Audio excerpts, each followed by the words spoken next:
continuing our conversation with Gary Police Chief Wade Ingram and NICTE Police Chief Robert Bird, who's also spokesman for major crimes. I wanted to continue a little bit with 911. What are your concerns? This is going to be consolidated by the end of the year. What are the concerns there? Bob, go ahead. Thanks, Wade. I think it's innovative. I think it's time for it to occur. I believe it's going to offer a lot of more professional handling of how these calls are communicated to the men and women on the street, how they respond, how the firefighters, EMS all work together, and provide a better product to the citizens. Do you think it's the beginning of something here? And we've talked about the STOP team. You've actually got your own task force that you're starting up within the city to look at some of the top 200 criminals. I want to ask about that in a second. But do you think this is the beginning and major crimes in 2006, that we're going to see these departments becoming closer and closer together? What I would like to see, and as you know, I retired from Chicago Police Department. Chicago is about, 325 square miles. So we can communicate from one end of the city to the other. It's just a matter of going to different channels. Here, my officers in Gary are on one channel. I don't know what's going on in Hammond or East Chicago unless it actually goes through a teletype. Actually, the way we did it in Chicago, you just change the channel and you would know what's going on in the next community. So I think it would be good because of the region. The whole region would be on one radio band, one frequency.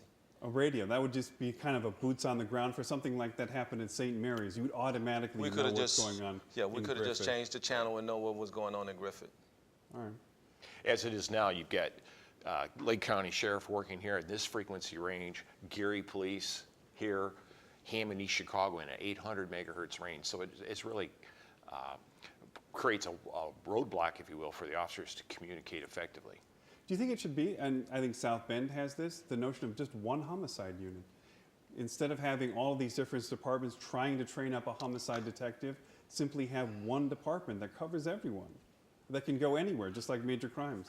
It's a good point. Yeah, the St. Joe County prosecutor does have his Metro Homicide Unit, and when a murder occurs, say, for example, in South Bend, it's not the South Bend Police Department that investigates it, it's the Metro Homicide Unit. And that's made up of St. Joe County police officers, South Bend policemen, Mishawaka police officers. They all work for the prosecutor.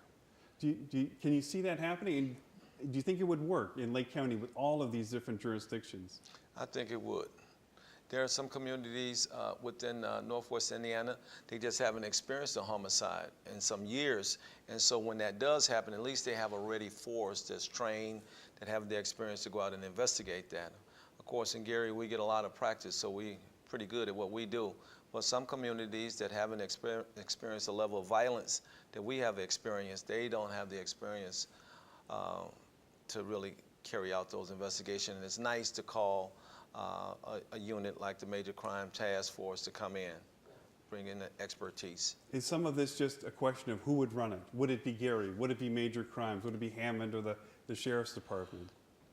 The more likely person would be the sheriff because they cover the whole county, in my opinion. Would you be comfortable with that? With him having all of your homicide detectives? I wouldn't have a problem with that. Are there other ways you think we should consolidate? Gang units, things like that? Well, right now the Lake County has a gang team. I have one officer assigned to the gang team, 2 to the Lake County drug unit. So we're doing it already anyway. We're just not doing it with homicides. They do all of our CSI work. Whenever there's a homicide in Gary, the Lake County Sheriff are the ones that process the scene. Lake County Coroner's Office, all once again through county government. So I think the transition could be pretty seamless. We've seen all the consternation with 911. When it comes to something like homicide or gangs, is it hard to convince folks in Lowell or Crown Point that they need to be a part of this and they need to spend some of their scarce resources when they may not see the need right away? Well, you know, I can understand in certain communities where they don't have a lot of homicides, why they would be reluctant. Same as with the consolidation, where you have a dispatcher who's just not dispatching calls, but they monitor the jail, they monitor the front desk area. They do different things other than just dispatch. Whereas in a larger city like Gary, my dispatchers are bombarded with calls all day long, and that's primarily what they do. I can tell you from my experience that in working various homicides is that there isn't any community that's not untouched, because these cases take us to every community. where there's some type of involvement, whether it's gangs, guns, drugs, witnesses, property from that crime might end up in that community. And we do have that excellent rapport working with all these police officers, so it all gels together. Is it a tough sell, though, when you're talking about a community like, and I don't want to call out Lowell, the actual chief of Lowell is the head of major crimes, but some of these communities that haven't seen it, is it tougher for them to become involved? Well, I think it's the perception that they're going to be losing some power, some control of their department, but actually they will be gaining. I have officers assigned to various task forces, federal task forces as well as county. I have officers assigned to the major crime task force. So I'm not really losing 2 detectives. I'm gaining 15 or 20 detectives whenever I need them. So it's just a matter of perception. It's something new. It's a new concept, so a lot of people are fearful of it. But I think ultimately they will see that it'll be a lot more efficient. I wanted to ask about brand new program started up in Gary, Top 200. How is that going to work? Top 200, we're focusing in on offenders who we think are involved in criminal activity. We're looking at our parolees, our probationers, sex offenders.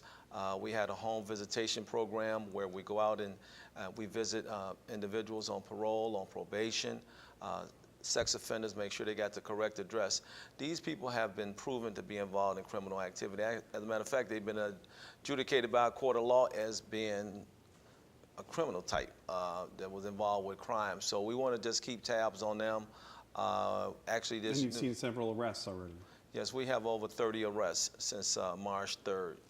All right, well, unfortunately, that's where we're going to have to leave it. Chief Wade Ingram, thank you so much for being on, and Chief Robert Byrd, thank you so much as well. Thank you.